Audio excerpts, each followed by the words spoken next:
Hello बच्चों, नमस्कार। आज हम हिंदी शिक्षण में जो हमारा व्याकरण शिक्षण की पाठ योजना चल रही थी, यानी कि ग्रामर की जो पाठ योजना चल रही थी, उसी में आगे करेंगे। अभी कंप्लीट नहीं हुई थी हमारी पाठ योजना, कुछ शेष रह रही थी, तो उसको आगे करेंगे।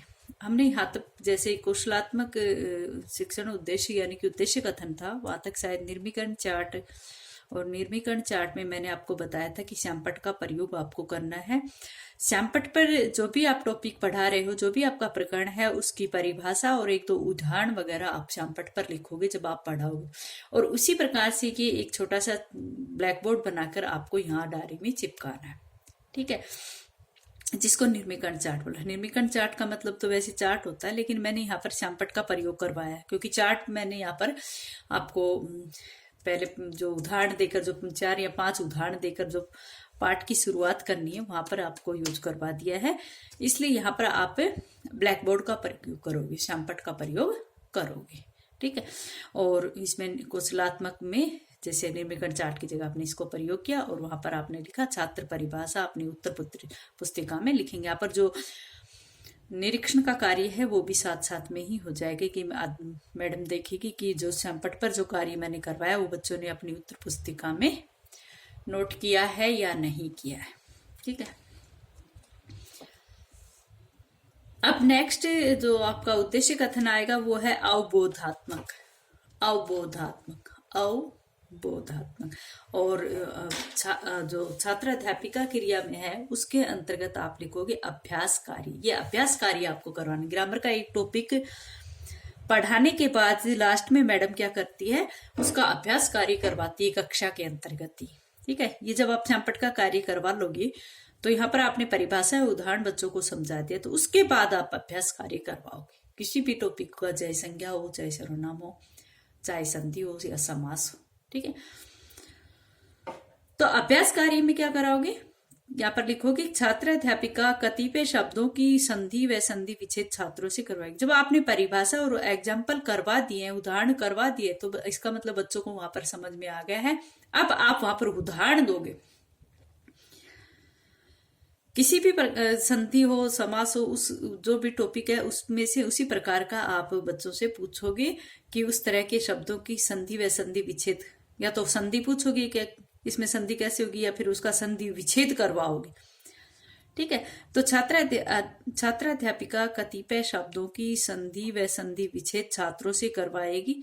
और छात्र क्रिया में क्या आएगा, छात्र क्रिया में आएगा कि छात्र शब्दों का संधि विच्छेद उत्तर पुस्तिका में लिखेंगे। छात्र शब्दों का संधि विच्छेद उत्तर पुस्तिका में लिखे। जो भी अभ्यास कार्य करवाया जाएगा मैडम बोलेगी और बच्चे वहां पर करें। इसमें यह भी हो सकता है कि श्यामपट्ट पर भी मैडम करवा सकती है, लेकिन यहाँ पर लिखा है कि छात्र शब्दों का संधि विच्छेद उत्तर पुस्तिका में लिखेंगे। तो यहाँ पर ये अभ्यास कार्य बच्चे अपनी उत्तर पुस्तिका में यानी कि अपनी नोटबुक में कर रहे हैं। जैसे निम्नलिखित शब्दों का संश्लेषण करो। संश्लेषण करो कि भाई अगर ये बिखरे हुए तो इनको इकट्ठा करो, इकट्ठे तो इनको टुकड़ों में विभाजित करो। तो कैसे करेंगे, संश्लेषण कैसे करें, जैसे नर प्लस इंदर नरेंद्र, नर प्लस इंदर नरेंद्र। हितोपदेश, इसमें उल्टा दे दी, यहाँ पर ये आपका संधि विच्छेद आना था। हित प्लस उपदेश, हितोपदेश यहाँ पर आएगा। संश्लेषण का मतलब ये कि जो टूटे हुए शब्द है उनको यहाँ पर इकट्ठा कर रहे हैं संश्लेषण। और विश्लेषण का मतलब क्या होता है, टुकड़ों में विभाजित कर। जैसे यहाँ पर हितोपदेश दे रखे, हित प्लस उपदेश, तो यहाँ पर विश्लेषण हो रहा है। ठीक है, तो इसने उल्टा कर रखा है। ये दोनों उदाहरण जो है ये उल्टे कर दिया।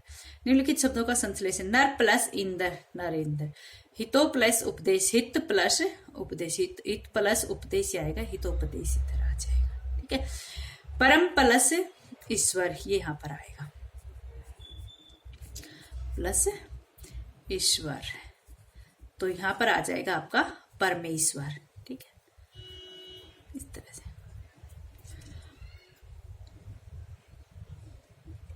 नेक्स्ट जो अभ्यास कार्य है उसमें निम्नलिखित शब्दों का विश्लेषण करो। अब इनको टुकड़ों में विश्लेषण करना है, खंडित करना है इनको।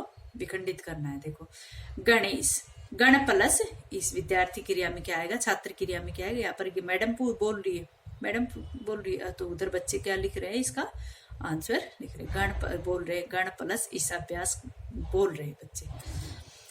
यथोचित, यथा प्लस उचित, यथोचित का क्या होगा, यथा प्लस उचित।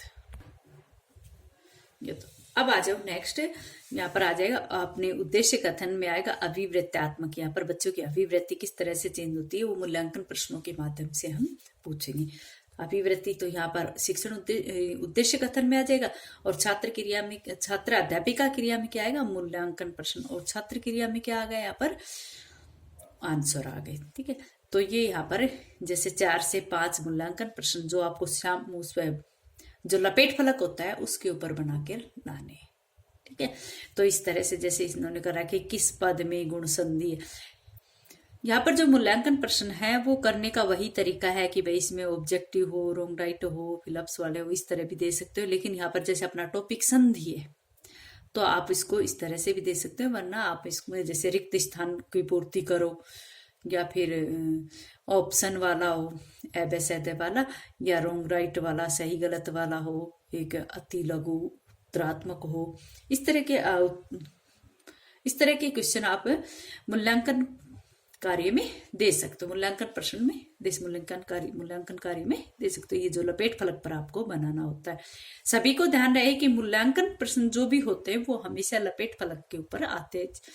4 से 5 क्वेश्चन वहां पर आते हैं, और साथ में उसमें गृह कार्य भी लिख देते हैं, ताकि जैसे गृह कार्य आता है श्यामपट्ट पर लिखने के लिए, ब्लैक बोर्ड पे लिखने, लेकिन जब मूल्यांकन प्रश्न पूछते हैं तो उसमें नीचे अगर 5-6 क्वेश्चनों के बाद जगह रहती तो आप उस पर भी करा सकते हो, वरना आप श्यामपट्ट पर उसको लिख सकते हो। ठीक है, तो इस तरह से देखो किस तरह से इन्होंने उदाहरण देखो। किस पद में गुण संधि है, जैसे नदीश, रमेश, सदैव और गायक। ठीक है, तो यहाँ पर रमेश में क्या है, ये यहाँ पर आंसर में आ जाएगा, आपकी छात्र क्रिया के अंतर्गत आ जाएगा। इसी प्रकार से नेक्स्ट है महोत्सव शब्द में कौन सी संधि है, गुण यानी दीर्घ आयाति, तो गुण संधि पढ़ा रहे थे, महा प्लस उत्सव गुण संधि हो गई।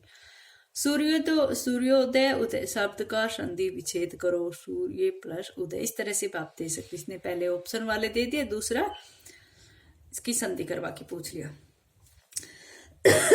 महा प्लस ऋषि का सही रूप लिखिए व संधि भी बताइए। मह ऋषि और संधि कौन सी है, गुण संधि है। इस तरह से यहाँ पर आप इसको लिख सकते हैं। महा प्लस ऋषि का सही रूप लिखिए और संधि भी बताइए। यहाँ पर क्वेश्चन मार्क्स लगेंगे। ठीक है, और जैसे महोत्सव शब्द में कौन सी संधि है, ये इसमें डैश लगा दिया इन्होंने। इसमें भी जैसे इसमें क्वेश्चन है किस पद में गुण संधि है, तो महा प्लस ऋषि का सही रूप लिखिए व संधि भी बताइए। तो यहाँ पर महर्षि प्लस महर्षि व गुण संधि। नेक्स्ट है महा प्लस इसको सही रूप में लिखिए, देखिए इसको संश्लेषण रूप लिखिए। तो ये ऐसे भी आप लिख सकते हो। इसमें आ गया महेश। और लास्ट में आ जाता है आपका लास्ट स्टेप जो है वो आता है गृह कार्य। गृह कार्य में आप क्या करोगे, एक क्वेश्चन दोगे, एक या 2 क्वेश्चन दोगे। देखो इस उन्होंने दे रखा है, उपेंद्र देवेश सर्वोत्तम महोदय राजऋषि शब्दों का संधि विच्छेद करो। या फिर आप इसमें लिख दो गुण संधि की परिभाषा व उसके उदाहरण देकर समझाइए, उदाहरण सहित समझाइए। इस तरह भी आप इस तरह से एक बड़ा क्वेश्चन भी यहाँ पर दे सकते हो। और यहाँ पर कुछ शब्द भी लिख सकर, क्योंकि ये छोटा बनता है तो इसलिए आप गुण संधि और उसकी कुछ एग्जाम्पल दिखवा भी सकते हो। ये था आपका गृह कार्य। छात्र क्रिया में इसमें क्या आएगा कि छात्र गृह कार्य को उत्तर पुस्तिका में लिखेंगे। भाई छात्र तो यही करेंगे, अध्यापिका ने उनको दे दिया तो छात्र इसको क्या करेंगे, अपनी उत्तर पुस्तिका में नोट करेंगे। फिर इस साइड में आपका आ जाएगा पर्यवेक्षक टिप्पणी और इधर आ जाएगा पर्यवेक्षक हस्ताक्षर। इसके साथ आपकी जो पाठ योजना का जो टॉपिक था, तीनों पाठ योजना मैंने आपको करवा दी है, कंप्लीट हो चुकी है। आप सभी को ध्यान रहे कि आपको 6 जो पाठ योजना है वो तो आपको बनानी है, 6 गद्य की और 6 पद्य की, और जो बाकी की जो 8 बच जाएंगी वो आपको ग्रामर की बनानी है, और ग्रामर पे अलग अलग टॉपिक की बनानी है। ठीक है।